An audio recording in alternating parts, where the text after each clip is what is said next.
Os destaques da semana entre os julgamentos do plenário do Supremo Tribunal Federal. Você confere aqui na TV Justiça. O Plenárias já está no ar.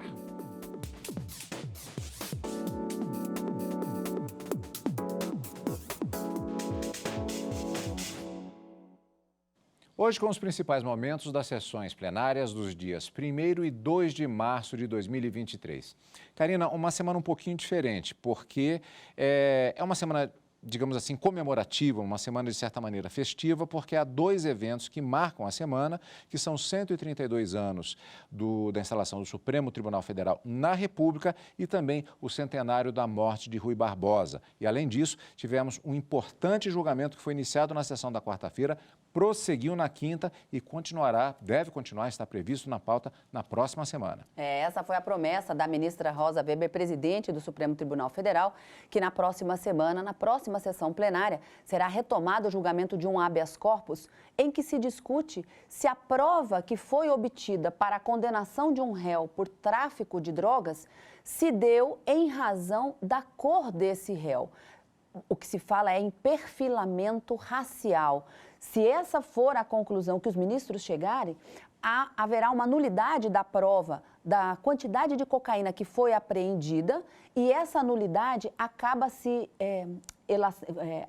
estendendo para todas as outras provas colhidas durante o processo, durante a instrução processual penal, que levou à condenação deste paciente, aqui no caso, que busca no Supremo reverter a condenação.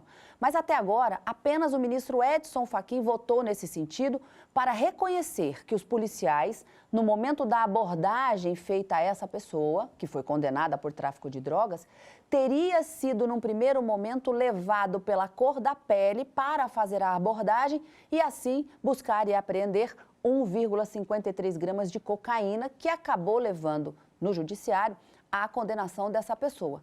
Os ministros André Mendonça, Alexandre de Moraes e o ministro Dias Toffoli, que adiantou o seu voto, abriram a divergência, entendendo que não ficou comprovado no processo qualquer tipo de abordagem em razão da cor e que, portanto, a prova obtida é lícita, mantendo, assim, a condenação que foi feita na primeira e segunda instância, com a redução da pena que foi aplicada pelo STJ. O ministro Alexandre de Moraes, inclusive, ao votar na quinta-feira, se a gente considerar que a quarta-feira foi destinada apenas a sustentações orais, não é, Cadu? Eram vários amiticuri que subiram à tribuna para defender os dois lados, vamos dizer assim. A vice-procuradora da República também se manifestou e na quinta-feira os ministros passaram a votação. Até agora nós temos 4 votos. O ministro Alexandre de Moraes disse, inclusive, que ao longo de todo o processo, a tese da defesa sob perfilamento racial para anular essa prova não foi levantada e que, portanto, deve ser mantida a condenação. Então, nós temos um placar agora de apenas um voto do ministro relator Edson Fachin para anular as provas e afastar a condenação, arquivando, trancando a ação penal contra esse réu, e 3 ministros divergindo e entendendo que a condenação deve ser mantida. Julgamento que deve prosseguir, como eu disse no início, conforme anunciado pela ministra Rosa Weber, na próxima sessão plenária. Questão importante em debate no plenário do Supremo Tribunal Federal, com vários detalhes que nós vamos acompanhar daqui a pouquinho. Mas antes, nós vamos conferir também, como a gente faz aqui no Plenárias, os destaques do chamado plenário virtual do STF.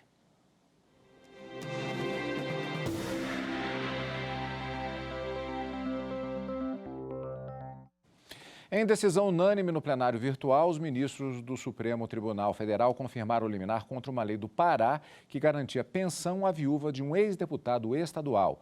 O entendimento é de que a norma é incompatível com a Constituição. A lei é do Pará e concedia pensão mensal à viúva de um ex-deputado estadual que morreu em 1962. O governador paraense, então, recorreu ao Supremo para suspender o benefício, alegando violação aos princípios constitucionais da moralidade, impessoalidade, igualdade, entre outros. No ano passado, o Supremo já havia julgado uma outra ação sobre o mesmo tema e decidiu que normas do Pará que conferiam pensões especiais a familiares de ex-ocupantes de cargos políticos eram inconstitucionais. Agora, em janeiro, o relator deste caso, o ministro Alexandre de Moraes, em decisão liminar, atendeu ao pedido do governador para suspender os efeitos da lei questionada. Agora o processo foi levado para análise do plenário. Em sessão virtual, o ministro Alexandre de Moraes confirmou o entendimento, afirmando que o Supremo, em diversas ocasiões, havia invalidado normas estaduais e municipais semelhantes. Os demais ministros acompanharam o voto do relator e, assim, decidiram suspender o pagamento dos benefícios. O Supremo Tribunal Federal decidiu também em plenário virtual que será necessária a revisão ou cancelamento da súmula vinculante número 9, que trata da remissão de pena e da punição para presos que cometem falta grave. O tema teve repercussão geral reconhecida. Os ministros analisaram no plenário virtual um recurso que questionou a suspensão de dias remidos na pena de um prisioneiro no Rio Grande do Sul. O caso serviu de pano de fundo para discutir a necessidade de reformar a jurisprudência do Supremo sobre a punição para presos que cometem falta grave prevista na súmula número 9.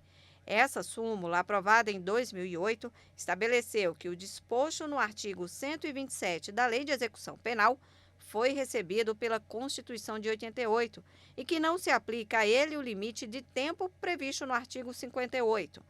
Esse artigo 127 estabelecia que o condenado punido por falta grave perderia o direito ao tempo remido, começando o novo período a partir da data da infração cometida. Os dias remidos são aqueles descontados da pena quando o condenado exerce atividades como estudo, trabalho ou leitura. Só que em 2011 o Congresso Nacional mudou o texto e fixou o limite para a punição. O juiz poderá revogar até 1/3 do tempo remido. Por isso, os ministros do STF discutiram no plenário virtual se havia a necessidade de cancelar a súmula vinculante número 9 ou mudar o texto do dispositivo. O ministro Luiz Fux, relator do caso, entendeu que há necessidade de aperfeiçoar o texto e destacou que, na verdade, o objetivo da súmula foi apenas fixar a tese de que a perda dos dias remidos é constitucional e que os presos não têm direito adquirido a esses dias porque eles estão submetidos a regras específicas. No voto, o ministro sugeriu a seguinte tese de repercussão geral, que deverá ser observada em julgamento de casos semelhantes. A revogação ou modificação do ato normativo em que se fundou a edição de enunciado de súmula vinculante acarreta, em regra, a necessidade de sua revisão ou cancelamento pelo Supremo Tribunal Federal, conforme o caso. É constitucional a previsão legislativa de perda dos dias remidos pelo condenado que comete falta grave no curso da execução penal. O voto do ministro Luiz Fux foi acompanhado pela maioria do plenário.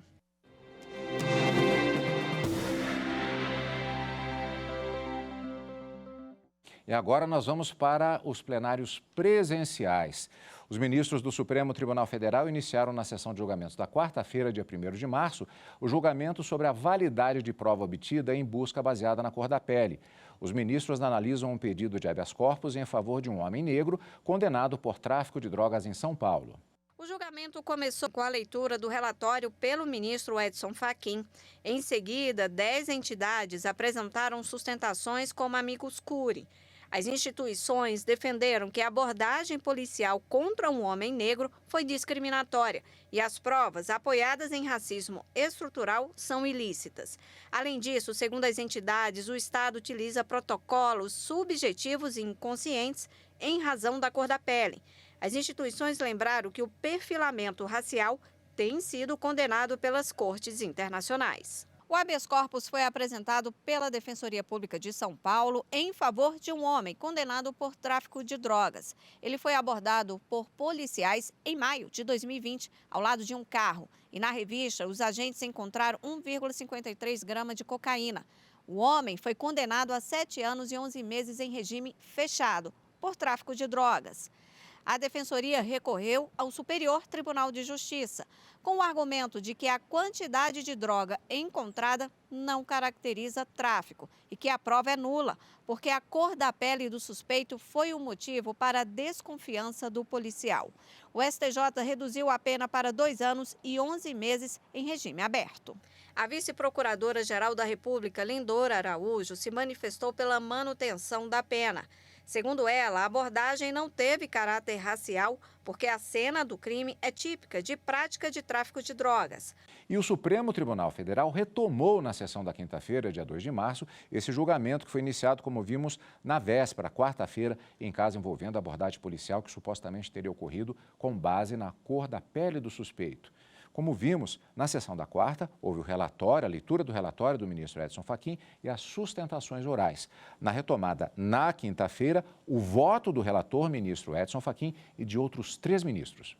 O caso trata da condenação de um homem pelo Tribunal de Justiça de São Paulo a 7 anos, 11 meses e 8 dias de reclusão em regime fechado por tráfico de drogas, por ter sido pego com 1,53 grama de cocaína. A prisão aconteceu na cidade de Bauru em maio de 2020. A Defensoria Pública do Estado recorreu ao Superior Tribunal de Justiça, que decidiu pela diminuição da pena para 2 anos e 11 meses em regime aberto.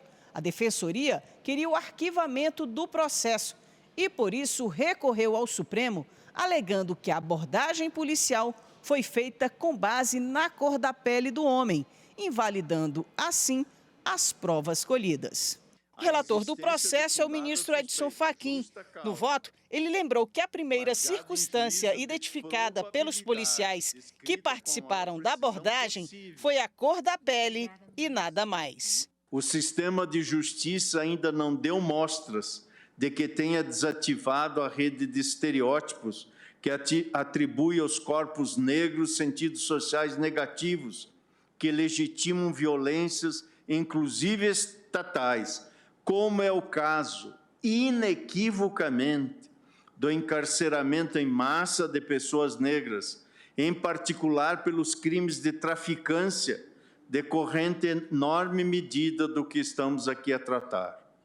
É preciso fazer o registro de que o elemento raça acaba sendo, nesse contexto perverso, utilizado para a distinção dos sujeitos vítimas da letalidade das atividades policiais. Assim, Fachin entendeu que a busca pessoal com base na cor da pele não é válida. Entendo que a situação apresentada não revela a existência de elementos concretos a caracterizar fundada a razão exigida para a busca pessoal sem ordem judicial. Assim, reconheço, no caso, a nulidade da busca pessoal realizada pelos policiais militares, a qual resultou na apreensão dos itens descritos no auto de exibição e apreensão documento 2, página 48 dos autos, e também de todos os demais elementos de informações e provas colhidas em juízo, porque decorreram de apreensão ilegal, em violação ao previsto na Constituição Federal.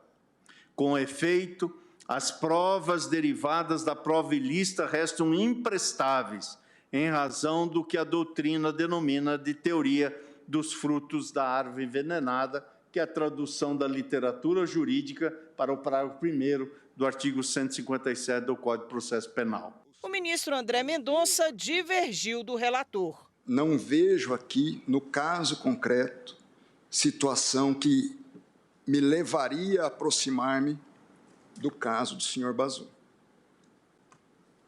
Nós tínhamos um local público e notoriamente conhecido como de tráfico de drogas. Eles estavam a uma distância, deram a sirene. Ao dar a sirene, ambos os indivíduos tentam se evadir. Se efetivamente se encontram drogas com o paciente. Ele tenta ainda ocultar uma quantidade, além da quantidade que foi apreendida, uma outra quantidade ficou no local porque não podia, ele havia destruído enquanto tentava fugir.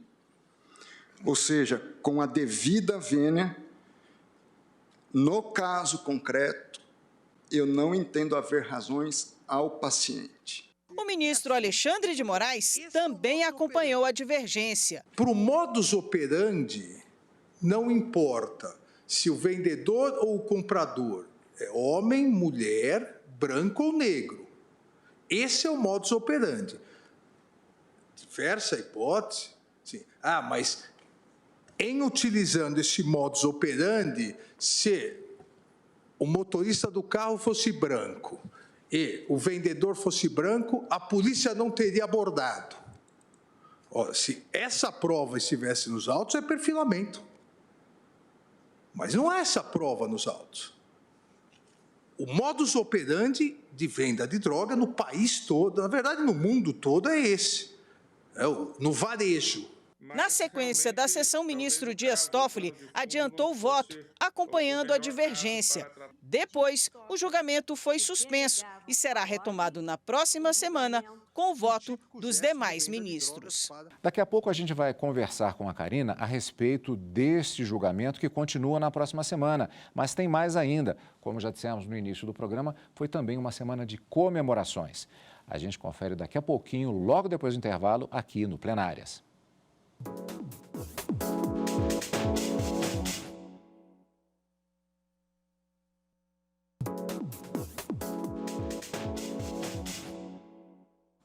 De volta para o segundo bloco do nosso programa Plenárias de hoje. A gente vai conferir agora na nossa conversa aqui com a Karina a respeito exatamente desses destaques que nós vimos no bloco anterior, só para lembrar que nós tivemos uma semana um pouco atípica, porque tivemos muito relativo a comemorações pelos 132 anos da instalação do Supremo Tribunal Federal na República e também os 100 anos da morte de Rui Barbosa, cobertura completa daqui a pouquinho. Mas antes, Karina, nós tivemos exatamente esse julgamento importante que acontece no plenário do Supremo Tribunal Federal. Na quarta-feira, o início do julgamento, votos na quinta-feira e a expectativa de continuação na próxima semana. O que é que está sendo discutido aqui, Karina, em relação a essa questão da abordagem policial, que se alega no caso concreto que teria havido um filtro racial e a Defensoria Pública do Estado de São Paulo alega que, tendo havido isso, as provas são nulas. Exatamente. O que está sendo discutido aqui é se a prova obtida, se a forma como se buscou aquela cocaína junto a esse réu que foi condenado e que é o paciente desse habeas corpus, deve ser mantida ou não para efeitos de condenação a essa pena privativa de liberdade. Ou seja, se a prova obtida é lícita ou ilícita, é válida ou não é válida, se ela deve ser mantida ou se ela deve ser considerada nula. Porque se essa abordagem feita pelos policiais for ou ficar comprovado, como para o ministro Edson Fachin, isso fica bastante claro, foi feita em razão da cor do réu condenado, a prova deve ser considerada nula e em razão daquele princípio dos frutos da árvore envenenada, todas as demais provas obtidas ao longo do processo que veio a culminar com a condenação desse réu devem ser nulas também. E, de acordo com o voto do ministro Edson Fachin, deve haver o trancamento da ação penal em razão da nulidade de todas essas provas colhidas, anulando-se, inclusive, essa condenação. Mas a discussão que envolve aqui é saber exatamente se essa abordagem feita pelos policiais foi motivada pela cor daquela pessoa. Para os ministros que abriram a divergência até agora e já votaram, que a gente falou no início do nosso programa Plenárias de hoje, ministro André Mendonça, ministro Alexandre de Moraes e ministro Dias Toffoli, não ficou comprovado no processo que essa abordagem teria como justificativa a cor do indivíduo. Não, os ministros disseram, a circunstância do tráfico de drogas, ela estava caracterizada. Até a vice-procuradora-geral da República disse na sua manifestação, durante a sustentação oral na quinta-feira, ela fez algumas referências sobre o tráfico. Disse assim, alegava-se a aplicação do princípio da insignificância, porque ele foi pego apenas com 1,53 gramas de cocaína, que isso seria muito pouco, e que deveria ser aplicado ou o princípio da insignificância para afastar a condenação, ou então que fosse afastada a condenação pelo tráfico de drogas para que ele fosse considerado o porte para uso e consumo próprio. Mas a vice-procuradora disse, um traficante não anda com 1 quilo de cocaína para distribuir. Ele sempre anda com pequenos papelotes e pequenas doses e quantidades, justamente para fazer essa distribuição. E que havia um monitoramento naquela região. Então, assim, os ministros que abriram a divergência em relação ao ministro Edson Fachin entenderam que não há qualquer elemento que justifique o argumento trazido pela Defensoria de que a abordagem foi feita em razão da cor. Porque se for em razão da cor, haverá uma discriminação, aí sim a prova deve ser considerada ilícita, não válida para essa condenação. Mas nesse ponto, apenas o ministro Edson Fachin entendeu que não haveria justificativa, justa causa lícita para fazer essa abordagem e que para ele sim havia esse perfilamento racial. Havia essas características que essa abordagem teria sido feita em razão da cor do condenado e aqui, no caso, o paciente. Então, nós temos até agora 4 votos lançados e a expectativa de retomada desse julgamento para o resultado final na próxima semana, como a ministra Rosa já anunciou. Deixando bem claro, Karina, até agora os 3 votos divergentes, eles não fazem nenhuma justificativa da abordagem com filtro racial. Eles analisam o caso concreto e dizem que ali não restou comprovado que tenha havido, com base na leitura dos autos, do que vem ao julgamento, de que naquele momento tenha havido essa abordagem em razão da cor, diferente do argumento que é aceito pelo ministro relator Edson Fachin, que votou que teria havido e, portanto, seria o elemento que envenena a árvore e gera o comprometimento das provas. Exatamente. São essas abordagens que estão sendo feitas até agora. Exatamente, Cadu. Então, se houve ou não esse perfilamento racial por parte da abordagem dos policiais. 3 votos dizendo que não houve, mantém-se a condenação por tráfico, não se aplica o princípio da insignificância e nem faz a desclassificação desse crime, né, para o porte, para uso e consumo próprios, mas o ministro Edson Fachin até agora segue vencido na tese e no convencimento dele sobre as provas dos autos. Julgamento que prossegue na próxima semana. E lembrando que é uma semana também de comemorações. Na terça-feira, dia 28 de fevereiro de 2023, o Supremo Tribunal Federal completou 132 anos da instalação na Era da República. Viviane Novaes preparou uma reportagem especial sobre essa data tão importante para o Judiciário. 24 de fevereiro de 1891. O Brasil promulgava uma nova Constituição, a primeira da Era da República. A Carta Magna dedicava 5 capítulos à mais alta corte do país.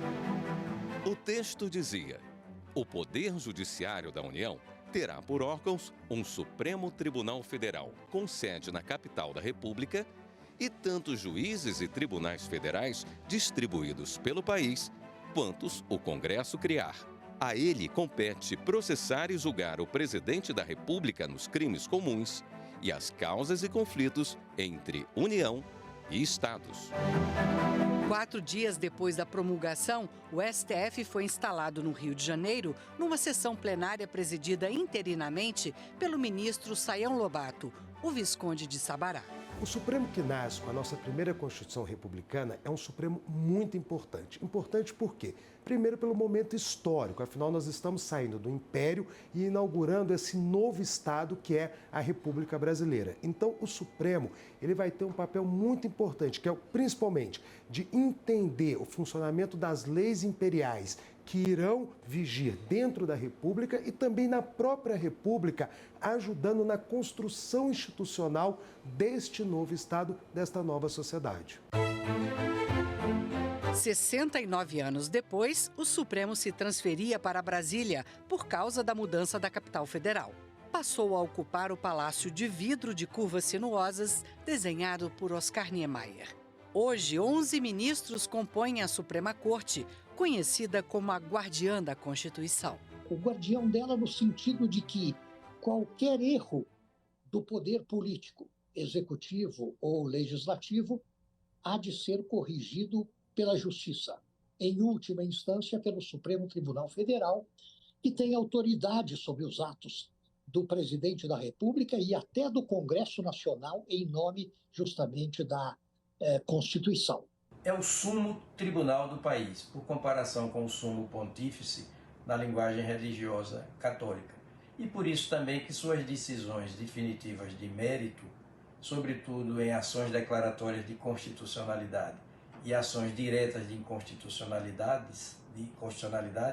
essas decisões obrigam assim o poder judiciário por inteiro, como os outros dois poderes da República Federativa do Brasil. São 132 anos de julgamentos históricos. A interrupção da gravidez de fetos anencéfalos, a demarcação da terra indígena Raposa Serra do Sol, a união estável entre pessoas do mesmo sexo, decisão inscrita em 2018 como Patrimônio Documental da Humanidade pela Unesco. Às vésperas de completar 132 anos, o Supremo passou por uma prova de resistência. O ataque do 8 de janeiro deixou sequelas materiais, mas a Suprema Corte do país saiu fortalecida. Assim como o Supremo Tribunal Federal dos primeiros anos não permitiu que carências iniciais de estrutura o tolhessem, na missão confiada pela Constituição de 1891, hoje demonstramos, neste plenário reconstruído depois do vandalismo de 8 de janeiro último, o dia da infâmia, que ataques contra a estrutura física dessa Suprema Corte jamais serão capazes de impedir o pleno exercício da jurisdição constitucional nos termos comandados pela Constituição Cidadã de 1988. Olha só, aí na sessão da quarta-feira, dia 1º de março, o plenário do Supremo Tribunal Federal prestou uma homenagem a Rui Barbosa, defensor da criação do STF, advogado, jornalista, jurista, político e diplomata, que morreu no dia 1º de março de 1923. Supremo é Rui Barbosa. A frase do ministro Edson Fachin, escolhido para falar em nome do plenário, resume bem a importância de Rui Barbosa para a história do país. Sua vigília pela democracia e pela liberdade foi destacada. A concepção de Rui Barbosa moldou tanto a República quanto o Supremo, tal como o conhecemos. Nada mais atual que Rui. Nesse tempo repleto de tentações arbitrárias e de tragédias, é necessário relembrar a figura central da fundação no Brasil da democracia liberal republicana, fio condutor desta oração, do legado e do desafio que entendo presente. Está em Rui esse pensamento, em suas respectivas teses básicas: a liberdade, a igualdade, a propriedade e a segurança. O ministro Fachin destacou que os ensinamentos de Rui Barbosa na defesa do projeto republicano devem ser sempre lembrados. Nossos compromissos estão inscritos no mármore que faz cintilar o átrio deste tribunal. Que saibamos honrar essa fidúcia constitucional com a valorização da convicção colegiada.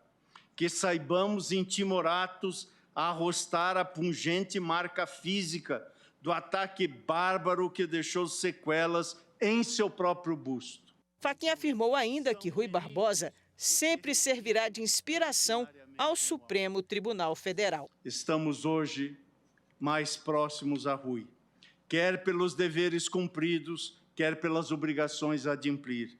Guiado pela sua vigilante memória, este tribunal não se dobrará, nem a democracia cederá. Foi uma sessão especial. Participaram ministros aposentados do STF, como Marco Aurélio, Sepúlveda Pertence, Francisco Rezec e Aires Brito, ministros de tribunais superiores e o ex-presidente José Sarney.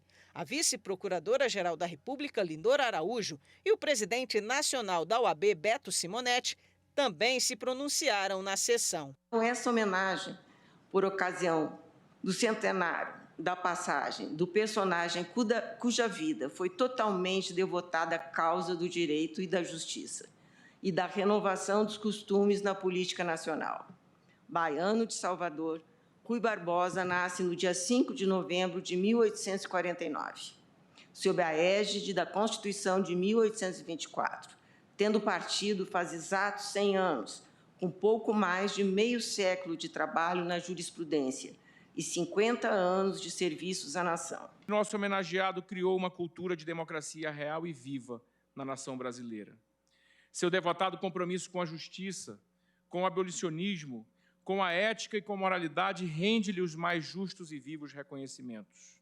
E é esse compromisso que o constitui como inspiração a todos os que acreditam no desenvolvimento de uma democracia forte e verdadeiramente cidadã. A presidente do Supremo, ministra Rosa Weber, encerrou a homenagem. Em 1º de março de 1923, morria Rui Barbosa.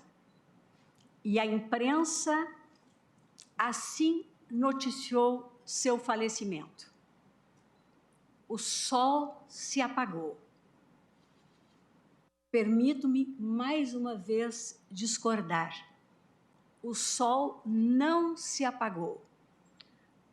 O sol continua fulgurante 100 anos depois, na memória dos que amam a democracia, a república, a liberdade e a justiça.